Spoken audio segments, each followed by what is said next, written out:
happening on the hands of the oppressors, then you need to explain that to me. That's what that person said. Now, anyone who would hear such a thing would say, how dare he? How could he say that? This is such a person who doesn't deserve to be in the circles of the believers because he's questioning the Quran. However, Islam tells us, take it easy. Don't dismiss anyone whose question wants to lead to understanding, wants to lead to knowledge.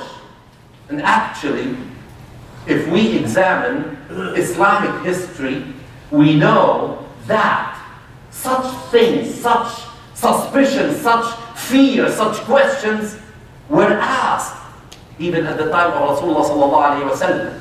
We read in Surah Al-Ahzab, you know, in Surah Al-Ahzab, when all the tribes of Arabia came to attack the Muslims and finish them in Medina. That's it. The believers, the companions of Rasulullah sallallahu alaihi wasallam were terrified.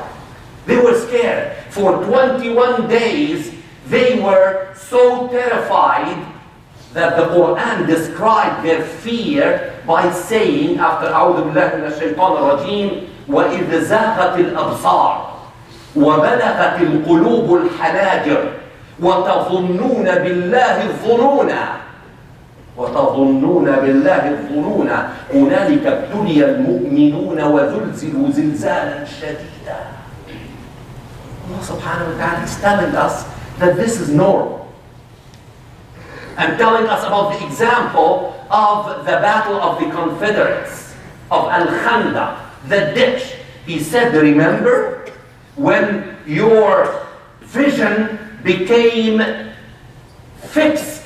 You know when someone is terrified, you look at him, he looks as if he does not look at anything.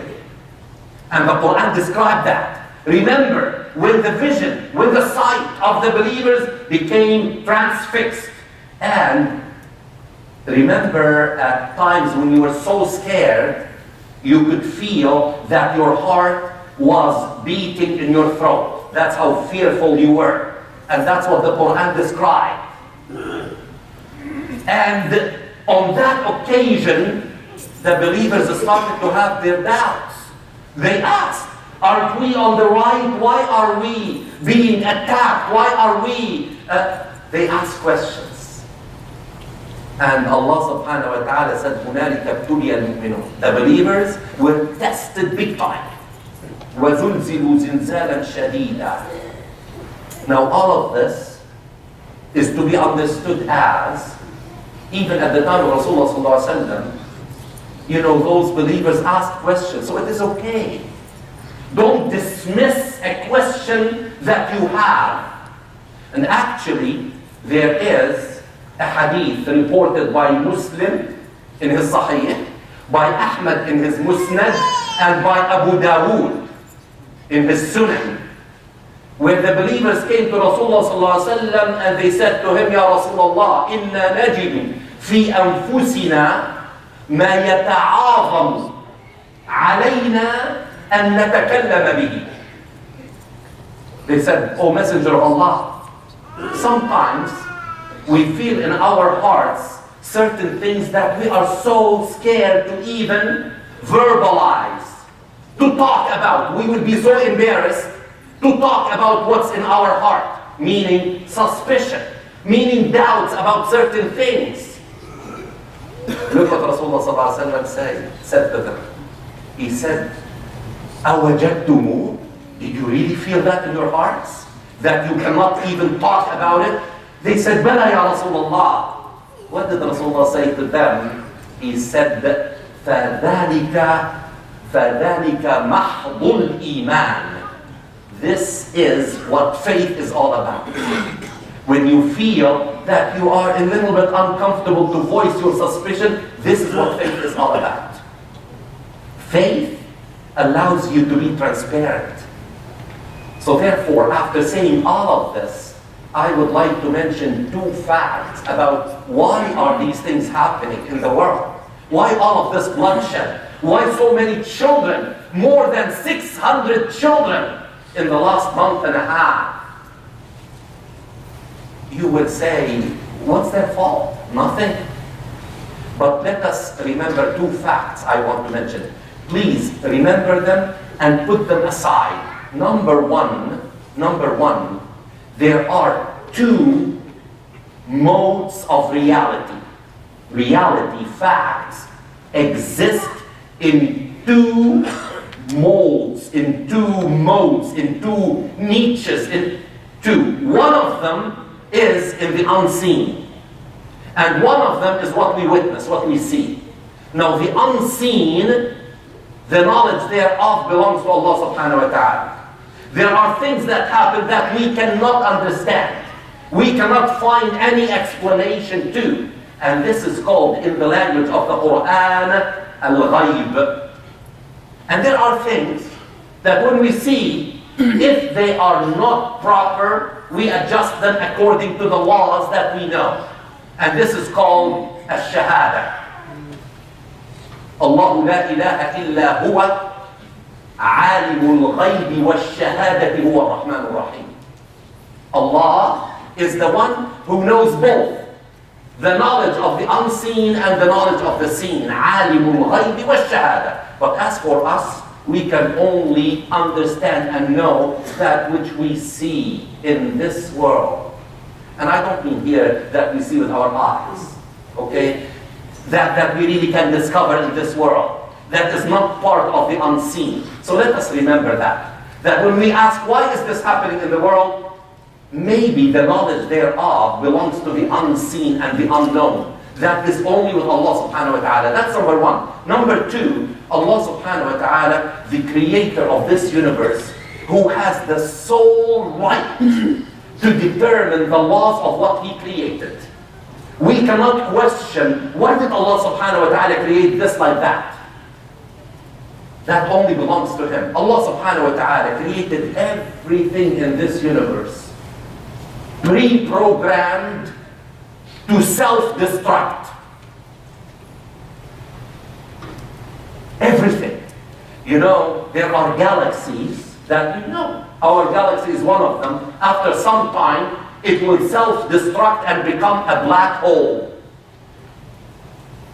Our sun, إِذَا الشَّمْسُ كُوِّرَتْ, is going to self-destroy. The earth is going to explode.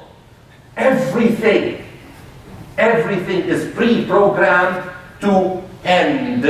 Even civilizations, even, everything. And humans are among them. We live and we die. However, a great man in history by the name of Ibrahim, Inna Ibrahim kana umma, Ibrahim. You know, when we say Ibrahim, we say, what did he say? He said, after he wanted to challenge his people about who God is, he said, okay, let's have the sun as the God. Let's have the moon as the God. Let's have the stars as the God. But then, when the moon disappeared, what did he say? قَالَ لَا أُحِبُّ الْآفِلِينَ. He said, we don't like those things that disappeared. We don't like to see anyone go. When someone that we love, or something that we love, goes away, sometimes we panic. Because we don't like to lose anything. And that's what's happening to us. So let us remember that. This is part of our nature. Now, let us ask the question. How can we reconcile mercy and justice of Allah subhanahu wa ta'ala with what is happening in Halab? Let's say Halab. Halab as the icon of what is happening, evil happening in the world today. Let's see, why didn't Allah subhanahu wa ta'ala prevent that from ever happening? How can we understand that? Now, more facts. More facts. Fact number one. Allah subhanahu wa ta'ala, when He created everything in the universe, He made everything follow a very strict discipline. Everything. لا الشمس ينبغي لها أن تدرك القمر ولا الليل سابق النهار وكل في فلك يسبحون. Everything. You know, if the earth moves a quarter of a centimeter away from the sun, everything will freeze on the face of this earth. And if it moves 1/4 of a centimeter closer to the sun, everything will boil. So Allah subhanahu wa ta'ala has a preset orbit for the sun, for the earth, for the moon, everything. Everything follows discipline except one creation that Allah made. He said, as for this creation, I will give him something that no other creation I made has. And that is freedom. Choice. Choice. And guess who that creation is? It's us. Allah subhanahu wa ta'ala said, I'm going to create you and I will give you the freedom to choose. The earth, the mountains, no one has that freedom to choose. No. They will follow what I destined them to follow. But as for humans, they will be able to choose. And because of that choice, look at what Allah subhanahu wa ta'ala said in the Quran Kareem in Surah Al-Rahman, وَالسَّمَاءَ رَفَعَهَا وَوَضَعَ الْمِيزَانَ.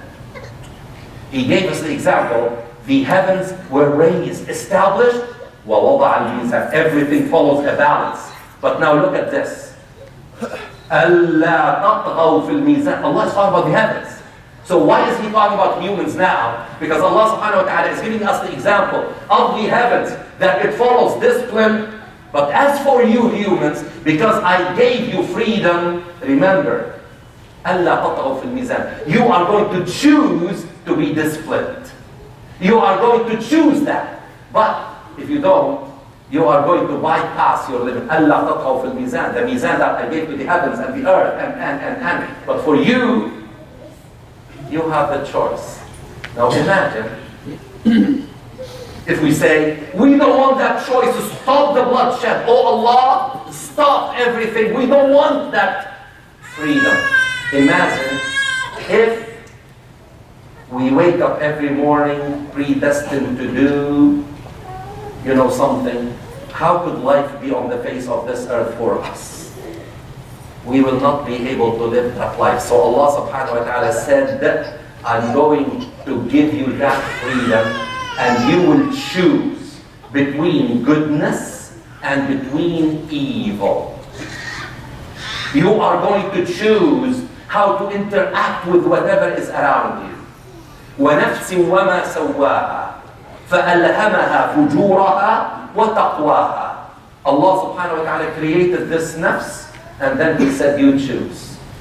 You want to be good? You can be better than the angels.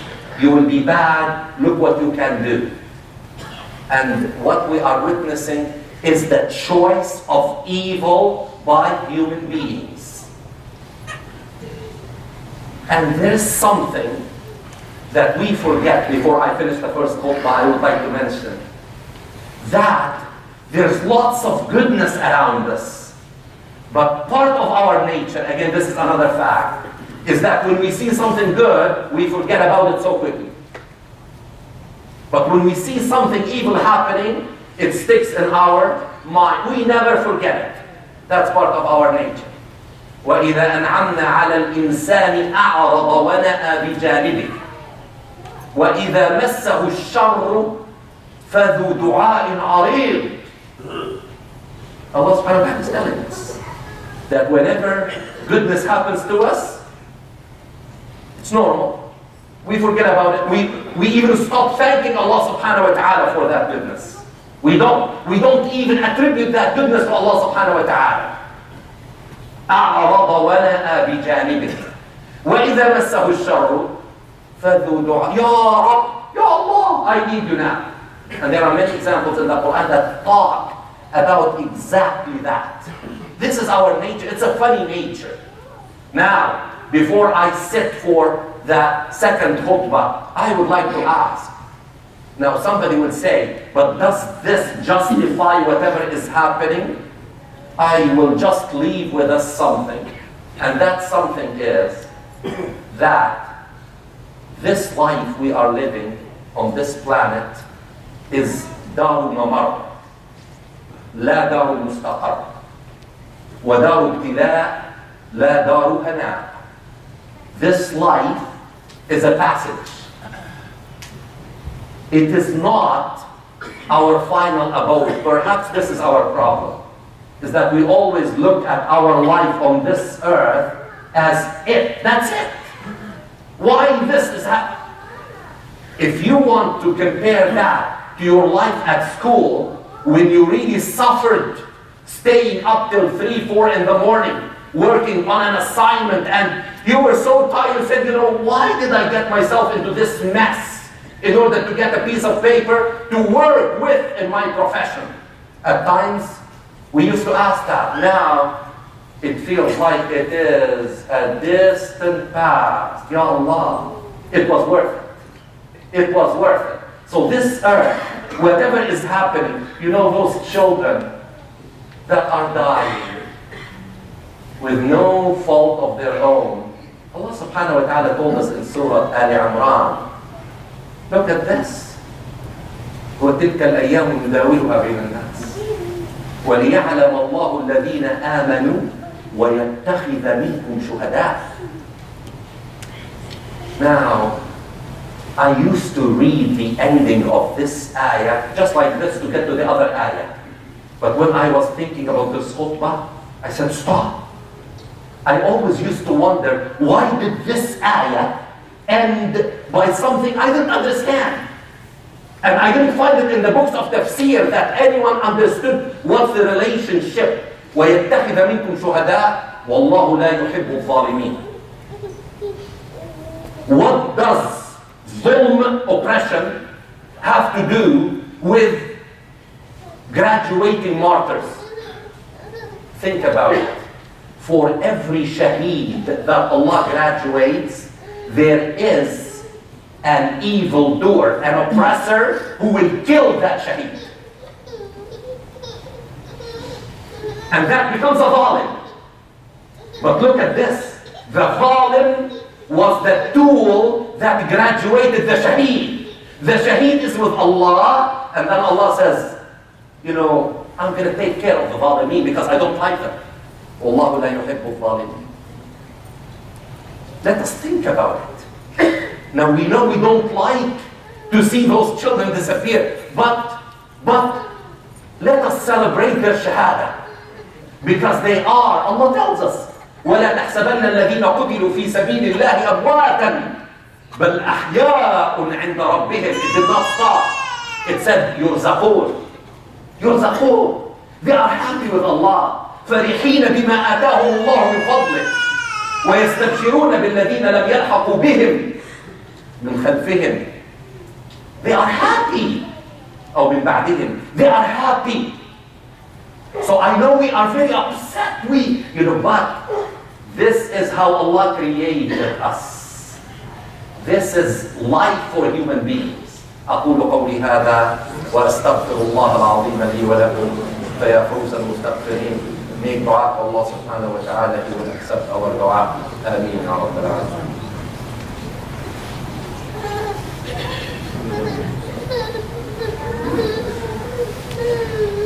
الحمد لله وأشهد أن لا إله إلا الله والصلاة والسلام على رسول الله وعلى آله وصحبه ومن والاه.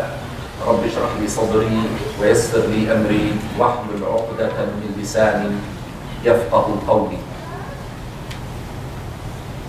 Sisters and brothers,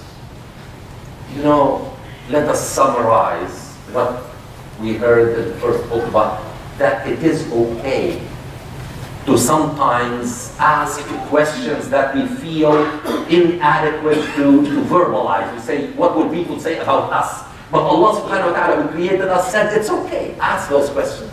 As long as your objective is to improve your faith in Allah subhanahu wa ta'ala. Faith is never a fixed commodity. Al-Iman yazid wa yanqus. Faith fluctuates.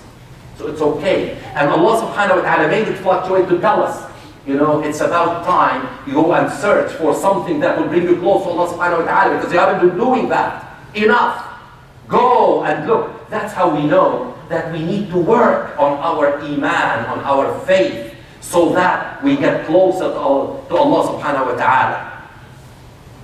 So this is number one. Number two, whatever is happening around us, Allah subhanahu wa ta'ala told us, this life, this earth, this planet is a passage. You're not going to stay here forever. And if you stay for days or weeks or months or years or as long as Noah did, it will all feel when you get your final destination, يوما أو بعض يوم, a day or part of a day. It's all the same thing. It's all the same thing. Therefore, let us understand what has happened. Now, before I get to the summary of the second khutbah, I would like to say, does the first khutbah mean that, okay, now go sit back, do nothing, because this is what Allah subhanahu wa ta'ala predestined those people to do and happen? No, no. وَقُلْ اعْمَلُوا. You do your share, you do your part. You stop the oppressor from committing his oppression.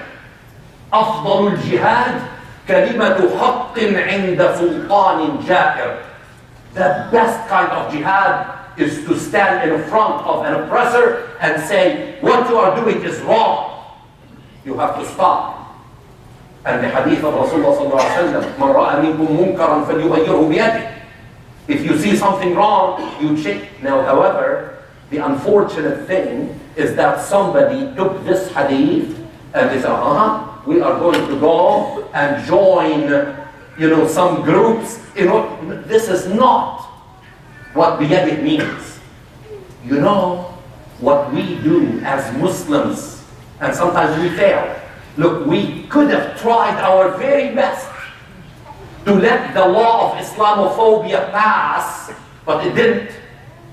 It didn't. They stopped it at the House of Commons. Our work in this part of the world can be the most effective tool now to stop what is happening in the hot spots of the world today. So don't say, no, I'm going to go and hold it. No. No. We should really stand up, educate, teach answer the questions of our children, of our youth when they ask a question. Don't tell them you are a zindiq, you are this, you are that. No, this is not the right way to do it. And number three, let us understand and remember that Allah subhanahu wa ta'ala told us in Al-Quran Kareem, وَلَوْ نَشَأْ, Allah is talking, وَلَوْ نَشَأْ نُنَزِّلْ عَلَيْهِمْ مِنَ السَّمَاءِ آيَةً فَظَلَّتْ أَعْنَاقُهُمْ لَهَا خَاضِعِينَ. If so wish, Allah says, we will send an ayah, something that their necks will stay extended looking for the other ayah because they are terrified now. But we're not doing that. We are not doing that. And Allah subhanahu wa ta'ala يَمُدُّ لِلظَّالِمِ مَدًّا. Allah will extend. أَفَرَأَيْتَ إِن مَّتَّعْنَاهُمْ سِنِينَ ثُمَّ جَاءَهُمْ مَا كَانُوا يُوعَدُونَ مَا أَغْنَى عَنْهُمْ مَا كَانُوا يُمَتَّعُونَ. Allah says that, consider that we let those oppressors enjoy their life, material life, for years, and then our judgment will come to them sooner or later. When it comes, nothing that they enjoyed will benefit them. It's gone. It's gone. And finally, and I apologize it took a long time, finally, because this is a very serious question. Finally, look at this. You know, when you have a little child, okay, if the child says, oh, so-and-so hit me, oh, I fell down, you come to that table, okay, you hold your son, and you come to the table and you hit the table. Your son will smile, okay, my dad or my mom took care of the thing that caused me pain. You're hitting a table. You hold your son, you hold your daughter, and you try to help them as they are children. When they become older, You let go. You let them choose. You let them defend themselves.